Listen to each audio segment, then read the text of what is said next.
Oke, ini materi mengenai sisi kreatif dalam strategi pesan, merupakan materi keenam. Ini materinya tidak terlalu banyak, jadi bisa disimak dengan baik-baik ya. Seperti biasa, kalau misalnya ada hal yang kurang jelas, bisa ditanyakan di ruang kelas, atau kita diskusikan bersama ya. Oke, kita mulai. Jadi, untuk menemukan sisi kreatif dalam sebuah pesan, ini lebih kepada misalnya, contohlah ketika kalian membuat sebuah iklan. Jadi, kalau misalnya sebuah iklan yang kreatif, harus bisa menciptakan koneksi yang relevan dengan audiensnya. Seperti apa sih koneksi yang relevan dengan audiensnya? Ini menyajikan ide-ide yang menjual secara tidak terduga. Jadi memang yang diinformasikan adalah sesuatu hal yang ide-idenya kreatif, kemudian selain itu juga bisa mendukung prinsip periklanan, baik itu dari gabungan sains, cara pesan didesain bagaimana bisa persuasif, dan bagaimana seni ini menyajikan ide-ide orisinal dengan cara yang baru.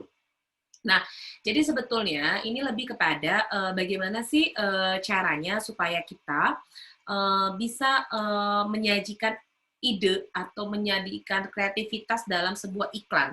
Nah, untuk menyajikan kreativitas dalam sebuah iklan ini ya caranya dengan seni membujuk sebetulnya. Nah, ini cukup menarik. Seni membujuk ini seperti apa? Seni membujuk ini adalah cara yang memang harus dilakukan supaya nanti kita bisa apa ya, intinya supaya nanti kita bisa lebih berkreativitas lagi. Nah, seni dan sains advertising ini terpadu dalam frase strategi kreatif sebetulnya. Seperti apa sih sesuatu hal yang harus kreatif itu? Pertama, dia harus bersifat orisinal, kemudian berbeda, baru atau tak terduga. Bisa juga dengan inovatif ya. Inovatif itu meskipun dia tidak orisinal, tapi dia menimbulkan sesuatu hal yang berbeda dan tidak terduga. Nah, strateginya ini gunanya untuk apa? Strateginya adalah gunanya untuk bisa memenuhi sasaran dan tujuan. Pasti kan ketika kita menjual satu produk, kemudian ketika kita selain menjual produk, apalagi ya, misalnya ketika kita tadi ya, misalnya menjual produk. Kemudian selain menjual produk juga kita mempromosikan satu produk. Nah, ini bagaimana bisa memenuhi tujuan kita sebetulnya, itu yang paling menarik. Nah, apa aja yang menjadi pertimbangan dalam suatu kreativitas? Ada yang disebut dengan sisi kreativitas dalam strategi pesan. Pertama, kita harus rancang dulu nih pesannya, apakah akan menarik, kemudian apakah itu out of the box, apakah itu juga bisa menggugah para para audiens, para halayak kita terkait pesan yang disampaikan. Terus strategi yang digunakannya seperti apa? Itu yang paling penting. Strategi pesannya itu seperti apa yang digunakan. Terus konsep kreatifnya itu seperti apa? Nah, ini cukup menarik. Konsep kreatif ini kan beda-beda ya tiap orang. Konsep kreatif itu ada yang misalnya dia kreatif dari gambar, ada yang kreatif dari kata-katanya, ada kreatif dari desain ataupun konsepnya. Nah, jadi balik lagi pesan yang disampaikan ini banyak unsurnya dan bagaimana cara kita bisa menarik pesan tersebut sehingga halayak atau calon audiens kita ini tertarik dengan produk kita, program atau produk kita seperti itu. Nah, ini ada beberapa strategi pesan. Yang pertama, strategi pesan itu dimaksud seperti apa? Strategi pesan ini adalah mencari strategi kreatif. Jadi, kita harus cari tahu dulu nih, strategi kreatif yang terbaik itu seperti apa sih? Strategi kreatif itu seperti apa? Terus bagaimana pendekatan yang paling masuk akal? Pendekatan yang paling masuk akal itu seperti apa? Jadi, pastikan ini bisa benar-benar diingat sama halayak. Nah, di sini cara pendekatan strategi kreatifnya itu ada dua sebetulnya. Dilihat dengan strategi kepala dan hati atau kognitif dan afektif. Ini gimana sih sebetulnya? Kalau kognitif ada iklan-iklan atau misalnya ada program-program yang itu dia akan laris, dia akan laku kalau misalnya logik masuk akal gitu. Tapi kalau misalnya dia menggunakan sisi afektif, biasanya dia walaupun nggak masuk akal tuh tetap laris. Misalnya acara-acara spiritual, misalnya kayak mata batin atau apapun lah istilah program-program atau acara-acara yang menunjukkan sesuatu hal yang di luar nalar seperti itu. Nah, itu disebut dengan menggunakan pendekatan secara afektif karena memang pangsa pasarnya suka gitu dan di kita tuh laku yang seperti itu. Nah, terus ada yang disebut dengan perencanaan pesan. Apa saja yang menjadi perencanaan pesan? Dalam perencanaan pesan itu, kita melihat ada yang disebut dengan pedoman kreatif.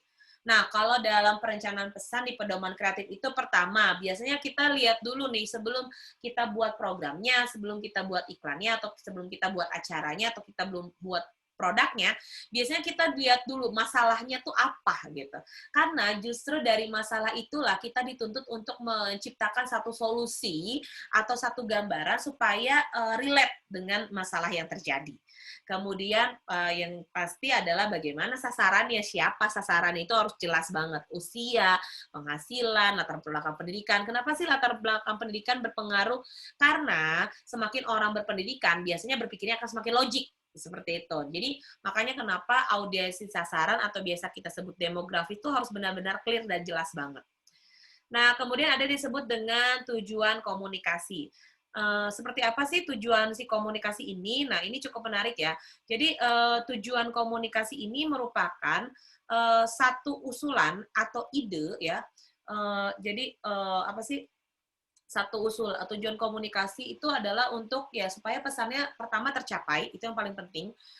Kedua, usulan atau ide ini juga bisa terasah yang pasti ya.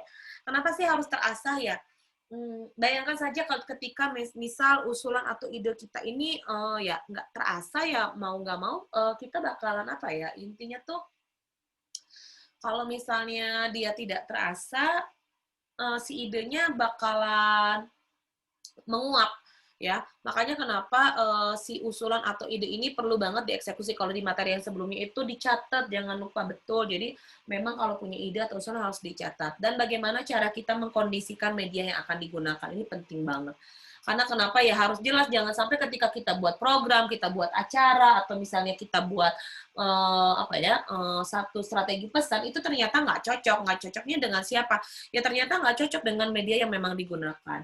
Terus arah kreatifnya ini seperti apa? Nah, ini cukup menarik. Jadi arah kreatif ini adalah arah ke seperti apa ya?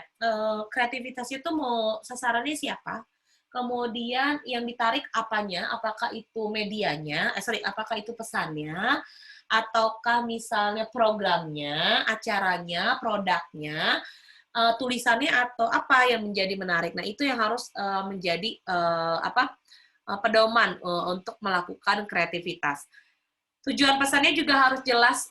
Kenapa tujuan pesannya harus jelas? Ya supaya tepat sasaran. Bayangkan kalau misalnya pesannya kemana-mana, ini apa sih, iklan apa? Pernah nggak sih kalian ngelihat satu iklan, kita tuh bengong sama iklannya karena nggak ngerti maksud dari yang disampaikan si iklannya. Jadi makanya penting di sini dikatakan tujuan pesan itu harus jelas gitu.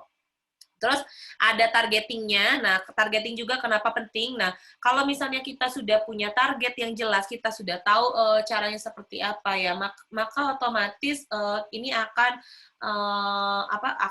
terasa sebetulnya. Kemudian dan ini juga akan membentuk satu branding. Nah, ini cukup menarik. Brandingnya itu seperti apa sih? Branding ini adalah untuk memuat satu brand tersendiri. Kenapa itu penting sih brandingnya? Ya karena dengan branding otomatis orang sudah mulai mengenal program itu, acara tersebut, film tersebut, produk tersebut. Jadi makanya inti dari perencanaan pesan ini ujung-ujungnya adalah bagaimana cara kita bisa membranding program yang kita buat sebetulnya. Gitu ya. Ini yang tadi strategi pesan. Nah, kemudian ada yang disebut dengan strategi kreatif. Seperti apa sih si strategi kreatif ini? Strategi kreatif ini dibagi menjadi dua, ada hard sell sama soft sell. Nah, kalau hard sell ini sih lebih kepada bagaimana cara kita merancang sesuatu sehingga menimbulkan respon. Nah, kalau misalnya kalian lihat misalnya acara talk show, kemudian turun ke jalanan, kemudian misalnya kayak apa tuh yang acara di TV tuh, oh ya, Nikita Kepo, terus apa lagi ya, acara-acara yang pokoknya dia nggak di studio, di lapangan. Nah, sebetulnya itu adalah merupakan salah satu hard sell. Ya, kenapa hard sell? Supaya lebih dekat dengan masyarakat, calon halayaknya, calon audiensnya. Itu dilakukan supaya orang lain tuh rasional, oh ternyata benar ya itu terjadi, misalnya seperti itu. Meskipun itu ada, meskipun itu di dalamnya tetap ada gimmick ya, di dalamnya itu pasti tetap ada gimmick. Tapi setidaknya itu dibuat lebih rasional, dekat dengan masyarakat, sehingga bisa menimbulkan respon secara secara logika. Jadi, oh iya ya ternyata benar banget kalau ada kejadian seperti ini. Nah, lebih seperti itu lebih tepatnya. Nah, terus ada yang disebut dengan soft shell. Nah, si soft shell ini seperti apa? Kalau soft shell ini sebetulnya menggunakan daya tarik emosional, bagaimana cara merespon sikap atau mood dan perasaan lainnya. Biasanya sasaran ini tidak tertarik dengan informasi, akan lebih suka merespon dari yang menyentuh perasaan. Jadi kalau misalnya cerita-cerita sedih, misalnya kenapa di studio itu artis kadang suka diminta seperti ini, jangan lupa ya nanti cerita sedih kalau bisa sambil nangis misalnya. Itu memang diskripkan kalau misalnya kalian ngelihat acara-acara talk show kemudian si artisnya nangis, dan memang dituntut untuk melakukan seperti itu karena untuk merupakan soft sell supaya misalnya artisnya menjadi iba, kemudian setelah jadi iba orang tertarik dan lain sebagainya. Makanya acara kayak bedah rumah dan sebagainya itu dipaksa si masyarakatnya juga itu untuk menangis gitu supaya bisa terharu. Itu yang menjadi yang menjadi cara sebetulnya. Nah, ini ada beberapa ya, ada bagaimana menyesuaikan pesan, konsep kreatif, dan langkah-langkahnya. Kita mulai dulu dengan menyesuaikan pesan dan tujuan. Oke, seperti apa sih untuk menyesuaikan pesan dan tujuan itu? Pertama, ketika kalian nanti mau bikin mempromosikan segala sesuatu tuh pastikan pesannya menarik perhatian. Itu penting banget. Karena kenapa? Menarik menurut kita itu belum tentu menarik menurut orang lain. Itu yang perlu dicatat ya. Menarik menurut kita pesannya belum tentu menarik menurut orang lain. 2, pesan yang menciptakan minat. Nah, ini pesan yang menciptakan minat itu seperti apa sih sebenarnya gitu. Nah, pesan yang menciptakan minat ini lebih kepada ketika kita memang menyampaikan satu pesan tertentu, apakah orang tertarik terhadap pesan yang kita sampaikan, itu yang paling penting. Tertarik nggak sih sama yang disampaikan? Nah, kalau nggak tertarik, seperti apa gitu. Nah, ini yang harus jadi catatan, makanya kenapa di awal itu diberikan ketentuan, jangan lupa riset. Nah, ini riset itu penting banget supaya tahu kira-kira berminat atau enggak. Nah, pesan itu beresonasi. Nah, ini cukup menarik. Apa sih pesan beresonasi? Pesan beresonasi ini lebih kepada si pesannya ini tuh jangan sampai kata-katanya tuh flat, tapi bagaimana kata-kata, suara, intonasi, volumenya itu bisa membuat orang tertarik atau tergugah ya. Biasanya nih iklan-iklan yang ada hari raya lah, kayak iklan Marjan ya, itu beresonasi di iklannya. Terus pesan juga harus menciptakan kepercayaan. Makanya kenapa dalam pesan-pesan iklan, pesan-pesan televisi itu selalu ada keterangan ya. Misalnya keterangan kayak gini. Nama dan tempat bisa jadi kesamaan yang tidak disengaja, misalnya seperti itu. Atau misalnya sudah teruji kepada 10 perempuan Indonesia. Nah, itu adalah proses untuk bagaimana menciptakan kepercayaan itu sendiri. Kemudian pesan yang dikenang ini cukup menarik. Pesan yang dikenang itu seperti apa sih? Pesan yang dikenang itu ketika pesannya nyampe, itu otomatis tuh orang tuh akan tertarik gitu ya. Akan, wih menarik banget ya gitu. Oh ya cocok banget ya. Makanya kenapa pesan ini dikategorikan sebagai pesan yang dikenang seperti itu. Pesan yang menyentuh emosi. Nah, ini cukup menarik. Pesan yang menyentuh emosi ini seperti apa sih? Pesan yang menyentuh emosi ini lebih kepada yang biasanya berhubungan dengan keluarga, asmara, tentang diri sendiri. Nah, itu yang pada kerasa kesepian. Nah, itu pesan yang menyentuh emosi supaya orang ini tertarik nanti pada program kita, tertarik untuk acara kita, tertarik untuk produk kita, seperti itu. Ada pesan yang cuma memberikan informasi ya dia cuma informasi aja yang disampaikan. Terus ada pesan yang mengedukasi. Ini kalau sekarang tuh lagi rame banget bikin pesan-pesan kreatif tentang edukasi atau mengajarkan mengenai bagaimana supaya kita tetap patuh terhadap protokol kesehatan, pakai masker dan lain sebagainya. Terus pesan yang membujuk adalah yang membeli, yang di materi sebelumnya Ibu pernah bilang, beli satu, gratis satu, promo terbatas ya, hanya hari ini. Nah, itu disebut dengan pesan yang membujuk. Jadi, gimana caranya supaya si audiens atau calon audiens kita atau calon konsumen kita tuh mau beli produk kita. Jadi tadi udah ya. Next, nah ini ada konsep kreatif, ini cukup menarik. Jadi, Si konsep kreatif nih apa aja sih? Pertama, ada ide besar. Kalau ide besar itu advertising, udah pasti kita akan pakai yang namanya jasa periklanan. Kenapa diperlukan jasa periklanan? Ya butuh, karena kita nggak bisa kerja sendiri satu sama lain kalau di bidang industri apapun itu saling terkait. Selain terkait juga ya memang saling membantu satu sama lain. Maka itu disebut dengan si advertising. Terus ada divergent thinking. Divergent thinking atau lompatan kreatif ketika orang berpikir A, dia bisa berpikir Z. Jadi orang-orang pada umumnya itu dia berpikir sesuatu yang berhubungan dengan A misalnya. Tapi orang ini tuh bisa divergent thinking, berbeda. Makanya kenapa ini Divergent tuh kayak apa kayak film Divergent ya, bukan ya, jadi lebih kepada different itu sebetulnya. Jadi bagaimana sih caranya supaya kita bisa berpikir berbeda dari yang lain. Berpikir berbeda ini seperti apa? Kalau yang tadi materi pertemuan kedua itu ada yang tentang logic itu berbicara dari A sampai Z. Tapi kalau imajinasi, kita berpikir di mana saja, bisa apa saja. Nah, masalahnya imajinasi dan kreativitas ini akan menguap ketika itu tidak bisa kita eksekusi, ya. Akan menguap kalau itu tidak bisa kita eksekusi. Itu yang cukup menarik. Kemudian apa saja yang menjadi ciri-ciri kesuksesan orang-orang advertising?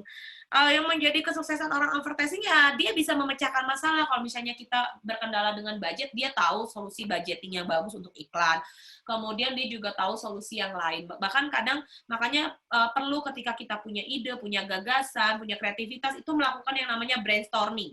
Kenapa sih perlu melakukan brainstorming? Supaya kita tahu kira-kira nanti masalah kita itu bisa terpecahkan atau enggak ya, kayak gitu.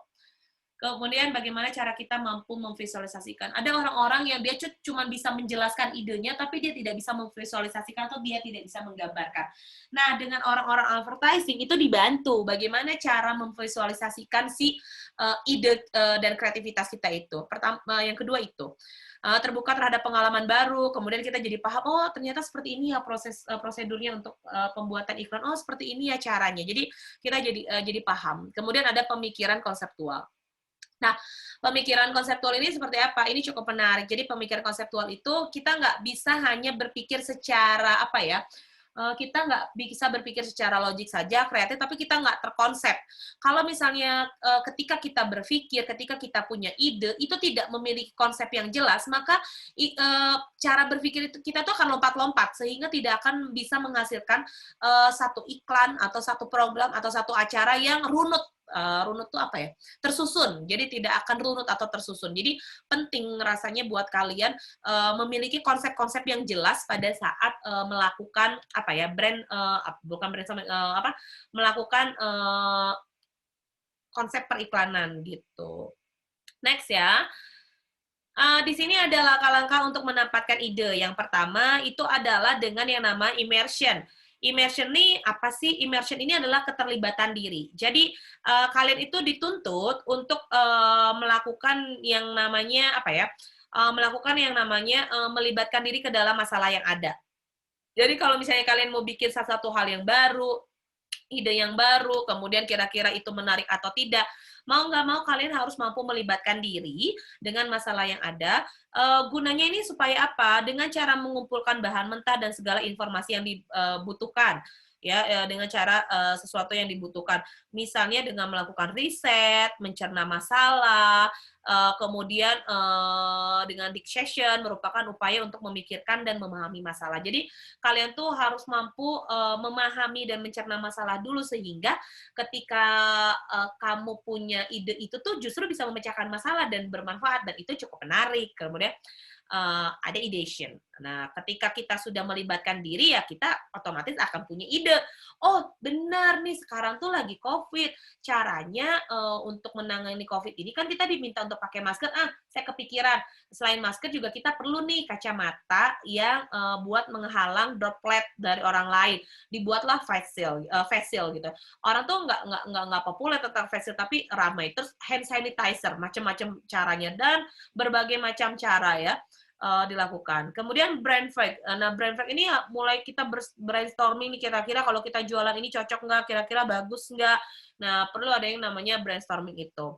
Terus ada proses inkubasi. Jadi proses inkubasi ini lebih kepada meletakkan masalah di luar pikiran sadar kita dan mengubah informasi ke dalam bawah sadar untuk melakukan pekerjaan. Jadi proses inkubasi ini tuh kayak ya jangan sampai kan pernah nih di pertemuan materi pertemuan kedua tuh dijelaskan bahwa ya kita tuh jangan hanya berpikir sesuatu yang ini yang itu aja, tapi kalau punya ide, punya gagasan, catat. Setelah dicatat, eksekusi karena ide hari ini itu tidak akan berlaku dengan ide berikutnya. Makanya ada proses inkubasi, dipikirkan lagi caranya seperti apa, step-stepnya seperti apa, langkah-langkahnya seperti apa. Makanya rata-rata orang kreatif itu dia tidak mau menunggu, dia langsung mengeksekusi. Makanya kenapa orang kreatif itu jauh lebih impulsif dan jauh lebih spontan mengerjakannya. Seperti itu biasanya. Next, ada yang disebut dengan iluminasi. Ini iluminasi itu bukan illumination yang kalian ketahui ya. Jadi iluminasi ini lebih kepada upaya memunculkan ide atau gagasan. Nah, upaya memunculkan ide atau gagasan seperti ini, gimana ya caranya? Orang nih beda-beda caranya. Ada misalnya kalau misalnya untuk untuk memunculkan ide atau gagasan, dia harus ngobrol dulu sama orang. Ada yang untuk memunculkan ide atau gagasannya selain ngobrol sama orang, biasanya dia nonton, atau misalnya dia eksperimen, atau misalnya dia baca buku, macam-macam. Jadi, gimana untuk dapatkan ide ya? Bisa dengan cara illumination tadi. Kemudian baru ada evaluasi. Nah, evaluasi ini lebih kepada mempelajari ide atau gagasan untuk menentukan apakah ide ini atau gagasan ini bagus nggak ya? Jadi si evaluasi ini tuh lebih lebih untuk mempelajari ide atau gagasan, ya sebenarnya ide ini cocok nggak ya kalau dieksekusi, ide ini bagus nggak ya, ide ini kira-kira dapat menyelesaikan permasalahan yang ada di luar nggak ya. Makanya kenapa ketika kita sudah menemukan ide dengan tahapan-tahapan ini, maka yang terakhir adalah dievaluasi, cocok nggak ya, berhasil nggak ya. Sehingga ketika kalian sudah bisa melakukan evaluasi, tingkat keberhasilan dari program, acara TV, kemudian produk kalian itu akan jauh lebih minim. Tingkat keberhasilannya akan lebih tinggi, tapi tingkat kegagalannya akan jauh lebih minim, itu maksudnya ya. Nah, terus bagaimana cara menciptakan ide supaya orisinal? Ya, terus ya ini pertanyaan pertama, bagaimana seandainya? Jadi kalian harus mulai berandai-andai dulu. Halusinasi, Bu, maksudnya bukan, tapi berimajinasi. Kategorikan dulu. Gimana ya kalau kayak gini? Oh iya, kalau kayak gini gimana ya? Nah, itu disebut dengan bagaimana seandainya. Terus ada asosiasi tak terduga. Nah, asosiasi tak terduga ini seperti apa sih? Coba pikirkan sesuatu hal-hal yang mungkin nggak kepikiran sebetulnya sama kalian, tapi nggak kepikiran sama orang lain, tapi kepikiran nih sama kalian. Terus pas kalian punya ide, kalian omongin sama temennya, tapi sama temennya diketawain. Nggak apa-apa temennya mempertawakan hari ini, tapi lihat aja, bisa jadi ide kita itu adalah ide yang brilian. Begitu yang dilakukan sama Mark Zuckerberg ketika dia membuat Facebook. Ngapain sih bikin yang kayak gitu? Ternyata kan sekarang udah populer banget gitu ya.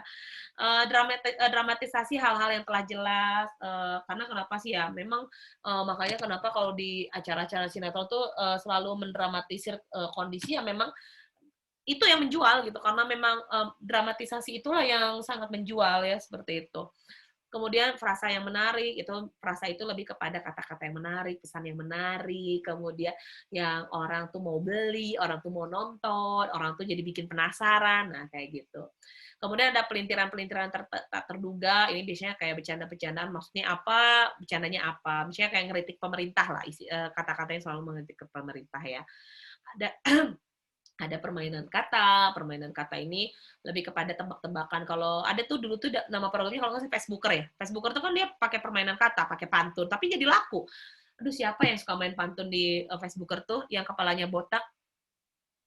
Lupa ibulah, pokoknya itu ada aja kalau nggak salah ya. Nah, kemudian pakai analogi dan metafora, kira-kira masuk akal nggak ya, cocok nggak ya, kira-kira relevan nggak ya. Nah, itu disebut dengan analogi dan metafora. Ada yang disebut kelaziman dan keanehan. Biasanya ini orang-orang yang memiliki keanehan ya. Misalnya suka ada tuh di silet ya kalau nggak salah, telinga yang berbentuk lafaz Allah misalnya, atau misalnya kemarin tuh lagi rame banget ibu-ibu melahirkan tanpa hamil, ibu-ibu melahirkan tanpa hamil. Ada itu kelaziman dan keanehan itu justru menjadi satu ide tersendiri gitu ya. Bisa jadi itu jadi judul sinetron kan. Kemudian ada pelintiran hal yang jelas. Jadi memang sengaja biasanya di stand up comedy itu dia menggunakan pelintiran yang jelas. Dia tuh clear kalau misalnya dia sedang menyindir siapa, bisa seperti itu. Ada kemiripan. Kalau kemiripan ini tuh biasanya kalau yang dimirip-miripin lah artis-artis, banyak banget kan ya suka dimiripin sama siapa, nah itu disebut dengan kemiripan. Kayak Atta Halilintar dibilang mirip sama Kiwil, misalnya kayak gitu. Terus tanpa cita rasa. Jadi kalau misalnya ide tanpa cita rasa itu sebenarnya flat. Jadi kita tuh pas nontonnya tuh bengong. Pas kita nontonnya atau kita lihat iklannya atau apapun itu kita jadi bengong. Kenapa bengong? Ya memang dibuatnya seperti itu buat kita, hah, apa sih? Nih iklan krik-krik banget. Apa sih? Nah, apa sih kok kayak gini? Nah, itu yang dibuat tanpa cita rasa ya. Makanya kenapa kalau misalnya kalian lihat ada beberapa yang iklannya itu ya merujuk seperti hal-hal yang tadi ya tanpa cita rasa. Seperti itu. Materinya sudah selesai, seperti biasa. Kalau misalnya nanti kalian ada yang kurang jelas, boleh ditanya di kelas ya. Akhir kata, kreatif itu bukan strategi, tapi merupakan seni. Kalau strategi itu berarti periklanan. Ingat ya, kalau kreatif itu tanpa menggunakan strategi, karena dia merupakan seni. Tapi kalau strategi, baru dia beriklan. Makanya kenapa orang beriklan itu pasti dia akan pakai strategi. Oke, nanti kalau kurang jelas ditanya ya.